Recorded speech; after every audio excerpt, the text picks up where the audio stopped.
Ebiyiriro bya Ssezibwa bino bisangibwa kilometers 32 okuva mu kibuga Kampala mu district y'e Mukono.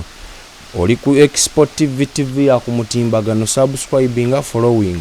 Tusangibwa ku TikTok, Facebook, Twitter ne Instagram. Tutekeddwa mu sente bakadde bafe aba El Shaddai Money Service International. Bano gwabwe gwa kusaasanya kasimbi oketoloza ensi eno yonna gy'oli bazijjayo ne bazitwala gy'oyagala. Amakanda gaabwe amakulu gasangibwa mu nsi yatu South Africa. Eyo bakolerayo emirimu njolo omuli ogw'okugulira abantu data, sasula loan, kugula mazzi, DSTV n'ebintu bingi. Wano mu ggwanga Uganda balina ofisi yaabwe mu kibuga Kampala. Enamba zaabwe ziri awo wansi ba inboxing mutukole emirimu. Bagadde baffe aba Infotrust Property Consultants. Ogwabwe gwa kugula na kutunda mataka.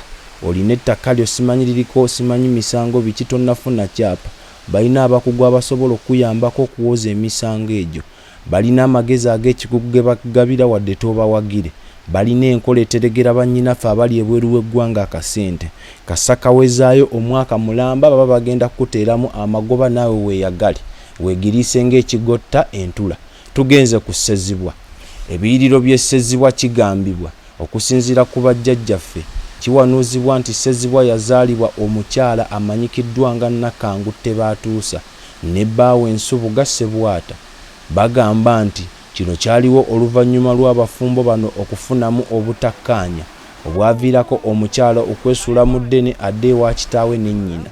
Wabula nga yakatuuka ewaabwe, kitaawe teyamuganya na kunywa ku tuzzi, n'amugamba nti ddayo ewaabwe omugonjoole ensonga zammwe. Nga bw'omanyi abazadde abakyala, maama wa Nakangu yasalawo alinnyireko muwala we mu kagere, n'amutuusa kumpi n'ewa bbaawe. Nga yakatuuka ewaka, yakoowa olw'olugendo lwe yali atambudde oluwanvu. Yasalawo okuwummulirako mu nsiko eyali eriraanye ewaka era awummule. Wabula mu kuwummula we yazaalira abalongo mu kikula ky'amazzi. Waliwo omwami eyali ku ttale eyalaba Nakangu, n'adduka azambwa n'ayita bbaawe ajja alaba ogubadde.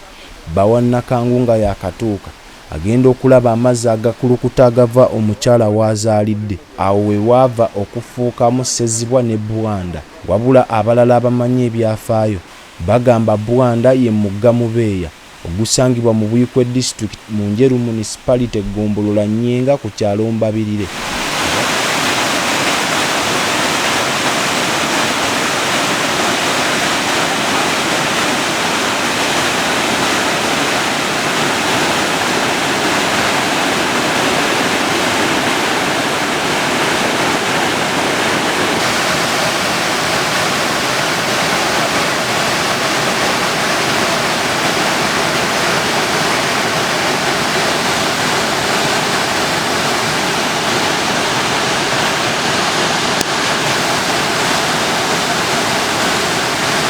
Era kigambibwa nga edda nga bw'oyita ku mugga ogumu ku gino n'osuulamu akakola n'ogamba nti oli akusinga amazzi tewalutondanga. Bajjajjaffe era bongerako gamba nti Nnaalongo ono okuzaala abaana bano amazzi ago yayambibwako omuzimu Nnaalongo Kkubo, era emizimu gino bwe gyamala gyasenga okuliraana ekiyiriro kino era ne wazimbibwawo essabo okugisinzizaamu.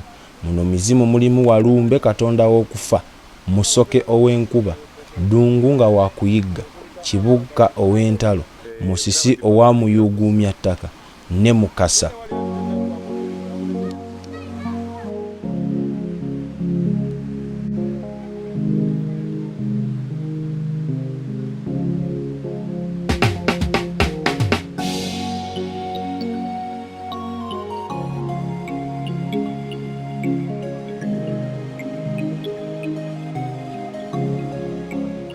Bajjajjaffe bagamba nti okuzaalibwa kw'amazzi gano gwali mukisa eri obwakabaka bwa Buganda, era bakabaka bagendangayo okukola emikolo okufuna emikisa, obugagga. Kabaka Mwanga yagendayo mu lugendo lwe yali atambula okutabaala embirize zonna, n'asimbawo omuti ogwawangaala emyaka 100. Nga wakatuuka ku mugga Ssezibwa, oyanirizibwa abakozi ku mulyango. Geeti ya Ssezibwa baagizimba na mmuli. Ssezibwa yeetooloddwa amayinja, emiti, omuli ebisolo eby'enjawulo. Muno mwe muli obukima obwewuubira waggulu ku bbanga. Ssezibwa ono akulukuta amazzi agawanuka waggulu geewuunyisa era ganyuma nnyo okulaba. Asikiriza abantu bangi okuva mu mawanga ag'enjawulo okujja okulaba. Waliwo ebisulo eby'enjawulo w'osobola okusula n'okukampinga. Abasawo b'ekinnansi bakolerayo emikolo mingi egy'obuwangwa omuli okwambulula, okugaba emikisa n'ebiringa ebyo.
Olw'endabika ya Ssezibwa Falls asikiriza abantu okukolerayo ebintu bino wammanga omuli photoshoots, abayimbi okukolerayo obutambi bw'ennyimba zaabwe, okukwatirayo firimu ne field work ow'abaana b'amasomero.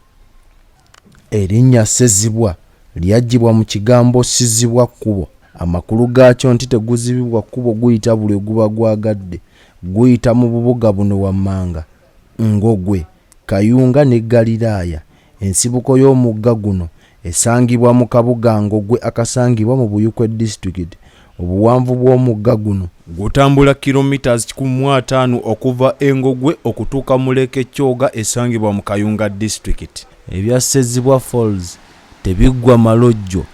Kyennyinza okusaba gwe alabye ka vidiyo kano, wubaka olubu lw'ekigere ogendeyo, olabe ku kifo ekirungi, ofuuyibwe ku kawewo kaayo, olabe ku miti, olabe ku mayinja, olabe ku mazzi agatambula. Kasangibwa mu Mukono District.